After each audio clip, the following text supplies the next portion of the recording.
బాబా వంగ 2026 భవిష్యవాణి ఏం చెప్పింది? ప్రపంచంలో జరిగే మార్పులు ఏంటి? ఇండియా పరిస్థితి ఏంటి? నిపుణులు ఏమంటున్నారో ఒకసారి చూసేద్దాం. బాబా వంగ భవిష్యవాణి గురించి ప్రత్యేకంగా చెప్పాల్సిన అవసరం లేదు. ఆమె ఎన్నో భయంకరమైన ఆసక్తికరమైన భవిష్యవాణిని ప్రపంచానికి అందించి అందరి దృష్టిని ఆకర్షించారు. ఆమె భవిష్యవాణి భయంకరంగా ఉండడమే కాకుండా థ్రిల్లింగ్గా కూడా ఉంది. 1996లో మరణించే ముందు ఆమె 79 సంవత్సరం వరకు భవిష్యవాణి చెప్పారు. అయితే దీనికి సంబంధించిన ఎలాంటి లిఖితపూర్వక పత్రాలు లేవు, కానీ ఇవి ప్రపంచవ్యాప్తంగా ఫేమస్ అయ్యాయి. బాబా వంగ భవిష్యవాణిలలో ప్రకృతి వైపరీత్యాల నుంచి మూడో ప్రపంచ యుద్ధం, మానవ పతనం, సాంకేతిక రంగ బహుముఖ అభివృద్ధి కూడా ఉన్నాయి. ఇప్పుడు సోషల్ మీడియాలో చాలామంది బాబా వంగ 2026 సంవత్సరానికి చేసిన భవిష్యవాణిలను తెలుసుకునేందుకు ఆసక్తిగా ఉన్నారు. అసలు 2026 సంవత్సరానికి బాబా వంగ ఇచ్చిన భవిష్యవాణి ఏంటో చూసేద్దాం. బాబా వంగ భవిష్యవాణి ప్రకారం 2026-28 మధ్య ప్రపంచవ్యాప్తంగా ఆకలి సమస్య ముగుస్తుందట. చైనా ఆర్థికంగా సైనిక పరంగా కూడా అమెరికాను అధిగమిస్తుందట. విజ్ఞాన శాస్త్రంలో చాలా పురోగతి కనిపిస్తుందని, అంతేకాకుండా రాబోయే సంవత్సరాల్లో మూడవ ప్రపంచ యుద్ధం వచ్చే అవకాశం ఉందని తెలిపారు బాబా వంగ. బాబా వంగ భారతదేశం గురించి చేసిన భవిష్యవాణిలో ప్రకృతి వైపరీత్యాలు ప్రధానంగా ఉంటాయని తెలిపారు.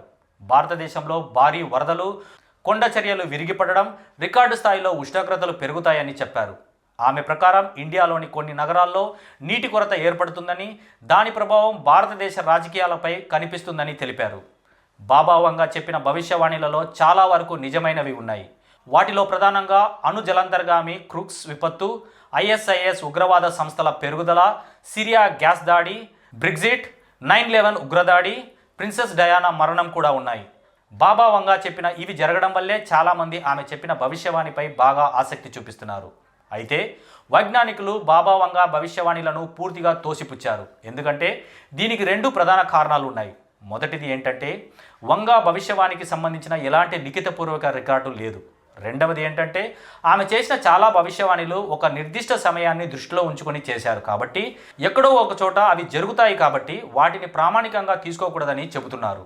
ఇకపోతే 2025కు గాను బాబా వంగ చేసిన భవిష్యవాణి ప్రకారం జపాన్లో సునామీ వస్తుందని, దాదాపు జపాన్ మొత్తం మునిగిపోతుందని, ప్రపంచపటం నుంచి జపాన్ తుడిచిపెట్టుకొని పోతుందని బాబా వంగ భవిష్యవాణి చెప్పారు. కానీ వర్షాలు పడ్డాయి, వరదలు వచ్చాయి, కానీ సునామీ అయితే 2025లో రాలేదు.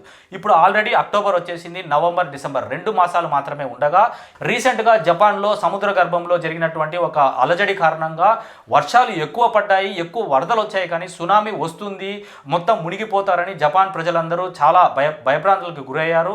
అలాగే జపాన్తో పాటు తీర ప్రాంతాలకు సంబంధించినటువంటి శ్రీలంక కావచ్చు, లేదా విశాఖ తీరం, మన ఏపీలో ఉన్నటువంటి విశాఖ తీరం కావచ్చు, సునామీ వస్తుందని చాలా టెన్షన్ పడ్డారు. ఎందుకంటే ఈమె చేసిన భవిష్యవాణి ప్రకారం ఇలా జరుగుతుందని అన్నారు, కానీ ఈ సునామీ అయితే రాలేదు.